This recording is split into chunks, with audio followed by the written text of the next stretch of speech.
आज ये कोई अंतर्राष्ट्रीय ज्योतिष तंत्र वास्तु अधिवेशन में उपस्थित 375 महंगी मूर्तियां नहीं हैं, बल्कि संपूर्ण भारतवर्ष की भावनाएं, संपूर्ण भारतवर्ष के नागरिकों की एंटिटी यहाँ पर है।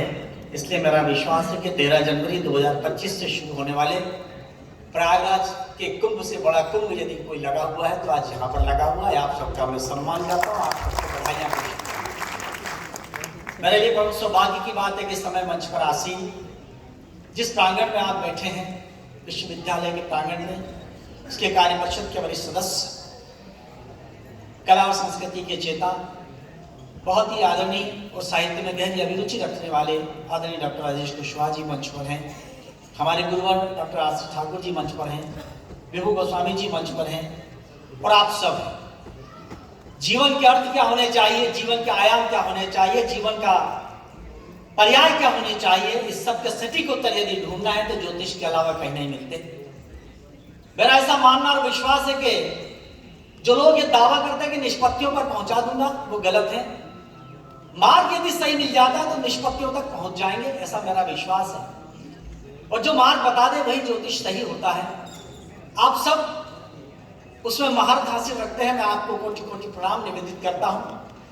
जैसा मेरे पूर्व वक्ता भैया राकेश ने कहा कि यह मध्य प्रदेश का स्वर्णिम काल है, ये जागरण की बेला है और परमात्मा की ऐसी कृपा हुई कि इस प्रदेश को एक ऐसा मुखिया मिला कि भारत में जितने भी प्रांत हैं, आपको इस बात का आपको भी गर्व होगा, हम तो गौरवान्वित होते हैं पर प्रतिपल कि भारत के जितने भी राज्य हैं, उन सब राज्यों में जितने मुख्यमंत्री हैं, मैं सबको प्रणाम करता हूं। लेकिन भारतवर्ष में सबसे ज्यादा विद्वान, अध्ययनशील, जुझारू, संस्कृति वत्सल यदि कोई मुख्यमंत्री है तो हमारे प्रदेश के गौरव हमारे आदरणीय डॉक्टर मोहन यादव जी हैं। हम इस उत्सव के लिए एक बार तालियां बजा दीजिए, उनका अभिवादन करें हम। और आज ये उत्सव, ये जो अधिवेशन है, ये विक्रमोत्सव में शामिल हो चुका है, अंतर्राष्ट्रीय विक्रमोत्सव में, जो भारतवर्ष ही नहीं दुनिया का सबसे बड़ा सांस्कृतिक महोत्सव है। या जितने लोग बैठे हुए, माननीय व्यक्तित्व बैठे हुए, मैं उनको बता दूं कि 140-41 दिन तक चलने वाले इस कार्यक्रम में जहां इतिहास समागम मंच पर आसीन डॉक्टर रमन सिंह सोलंकी जी के नेतृत्व में होता है, जब भारतवर्ष के सारे इतिहासकार आकर चर्चा करते हैं कि इस भारत की थाती क्या है, भारत का इतिहास क्या है, अंतर्राष्ट्रीय स्तर के सारे ज्योतिष आते हैं, वो चर्चा करते हैं। मैं छोटी सी बात बता दूं कि ज्योतिष क्यों आवश्यक है जिंदगी में। जो लोग कहते हैं साहब कि ये नवग्रह और 12 खानों का क्या खेल है, नक्षत्रों का क्या खेल है, यहाँ आदरणीय वर्मा जी बैठे हुए हैं, मेरी बात का प्रस्थापन करेंगे। मेरी भाभी बैठी हुई है आदरणीय शर्मा भाभी, वो प्रस्थापन करेंगी। 1999 की बात है राजेश भैया, मैं बड़ा अंधेरे में था, बड़ा ग्लूमी में था, बड़ा कष्टकारी जीवन था। बिल्कुल ईमानदारी से इस बात को स्वीकारता हूं कि आप सब जो बैठे हैं उनका महत्व क्या है। व्यक्ति जब अपने ऊपर जो गुजरती है वो बताता है तो उससे ज्यादा प्रामाणिक कुछ नहीं हो सकता। यदि किसी कालखंड का इतिहास देखना है तो उस कालखंड के सिक्कों को देख लीजिए, आपको पता लग जाएगा कि वो कालखंड कैसा था। जो कह रहा है वो प्रामाणिक है, क्योंकि ये श्रुतियों का देश है। 1999 की बात में बड़ा ग्लूमी में था, बड़ा अंधेरे में था। मेरे गुरुवर, उनसे मैं मार्गदर्शन लेने गया अपनी पत्रिका दिखाने के लिए। इतनी धनराशि में नहीं थी कि उनको पत्रिका का पूर्ण पैसा दे पाता, उनको न्यौछावर दे पाता। लेकिन उन्होंने मुझसे कहा कि ये 2 रुपया खर्च करना पड़ेगा, 2 रुपये का इन्वेस्टमेंट करना पड़ेगा। मैंने कहा गुरुदेव 2 रुपये के इन्वेस्टमेंट में मेरे क्या जिंदगी में उजाला आ जाएगा? बोले करके देखो। मेरा रोमांच हो रहा है इस समय, मेरे रोंगटे खड़े हो रहे हैं बताते हुए। वो 2 रुपए की पुस्तिका उन्होंने मुझे श्री कृष्ण भक्ति भंडार से लाने को कही, मैं लेकर आया। उन्होंने उस पर निशान लगा दिया कि इसको यहां से यहां तक पढ़ लेना, लेकिन एक शपथ लो, तुम और तुम्हारी धर्मपत्नी इसका पाठ प्रतिदिन करेंगे। मैंने कहा गुरुदेव इसके कितने पाठ करना है? बोले तुम्हारी हैसियत कितनी है, कितने घंटे पाठ कर सकते हो? मैंने कहा गुरुदेव बताइए। राहु की महादशा चल रही थी उस समय। मैं उस पुस्तक का 1 पाठ करता, 2 पाठ करता, कभी लौ लग जाती तो 100 पाठ कर लेता, कुछ और व्यवस्थाएं हो जाती तो शास्त्रावर्तन कर लेता। धीमे धीमे अंधेरा हटता चला गया, जीवन में रोशनी आती चली गई। और आज जो दिनेश दिग्गज है, दिनेश दिग्गज को बनाने वाली वो 2 रुपए की पुस्तिका है। न जाने कैसे मुझे आदरणीय डॉक्टर राजेश कुशवाहा जी मिलते चले गए।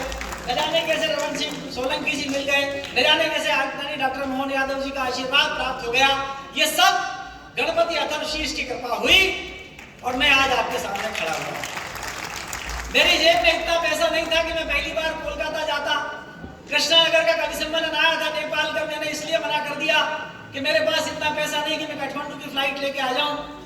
आज गणेश जी महाराज की कृपा ऐसी हुई, आप जैसे ज्योतिषियों ने मार्गदर्शन दिया, 28 कंट्री घूम कर आ गया, ऐसे महीने लोगों का आशीर्वाद और मार्गदर्शन मुझे मिल गया।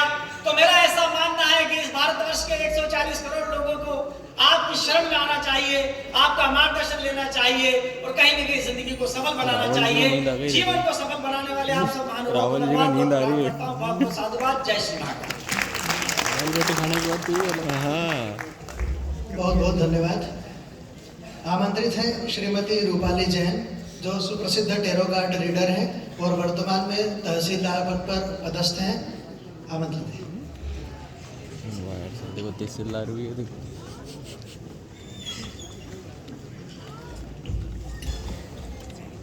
परम सम्मानीय मंच और उपस्थित सभी ज्योतिषाचार्यों के अंतर्मन में विराजित परमात्माओं को मैं सादर नमन करती हूँ। मैं बाय डिफ़ॉल्ट इस फील्ड में आ गई क्योंकि मैं एनर्जी को पढ़ती थी, लॉ ऑफ अट्रैक्शन सीख रही थी, समझ रही थी कि क्या होता है कि जब लोग बोलते थे ना, जो हम सोचते हैं वैसा होने लगता है। तो मुझे लगता था कि मुझे इस चीज़ को समझना चाहिए कि ऐसा कैसे होता है, कैसे ब्रह्मांड हमारा साथ देता है, कैसे यूनिवर्स की जो एनर्जी है वो हम पर वर्क करती है। तो जब एस्ट्रोलॉजी सीखने का सोचा तो लगा कि बहुत टफ है, ये तो नहीं हो पाएगा। तो न्यूमरोलॉजी की तरफ जुड़ी, न्यूमरोलॉजी का बेसिक कोर्स किया, लेकिन मैं उसमें भी लगा कि नहीं, मैं कनेक्ट नहीं कर पा रही, तो वो भी नहीं सीखा। फिर अचानक से कहीं पर टेरो कार्ड रीडिंग का देखा और जब 3 डेज़ वर्कशॉप जो होती है वो किया मैंने अटेंड। फिर मुझे लगा कि ये एक चीज़ है जिससे मैं कनेक्ट कर पा रही हूँ और मुझे लग रहा है कि जो मेरे सवाल हैं उनके जवाब मुझे यूनिवर्स देने वाला है। फिर मैंने टेरो कार्ड को अच्छे से सीखा, उसके जो भी बेसिक और एडवांस और मास्टर्स और जो भी कोर्स होते हैं वो सब कंप्लीट किए और अब समझ में आता है कि अच्छा, ये सब चीज़ें तो एक साथ है। मतलब एस्ट्रोलॉजी, न्यूमरोलॉजी, टेरो, किसी को भी आप अलग नहीं कर सकते। कहीं ना कहीं सब चीज़ें आपस में कनेक्टेड है। आप जब तक 1 नंबर सूर्य ग्रह से संबंधित है ये नहीं जानेंगे, तब तक आप टेरो कार्ड भी रीड नहीं कर पाएंगे। जब तक 2 नंबर चंद्रमा से कनेक्टेड है ये नहीं जानेंगे तो आपको पता नहीं चलेगा कि ये व्यक्ति के मन में क्या क्या चलता रहता है।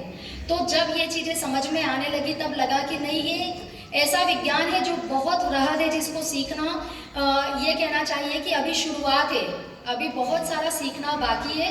लेकिन फिर भी मैं आप सभी का तहे दिल से धन्यवाद देती हूँ कि आप लोगों ने मुझे इस परिवार में शामिल किया, आपने मुझे इतना सम्मान दिया। Thank you so much.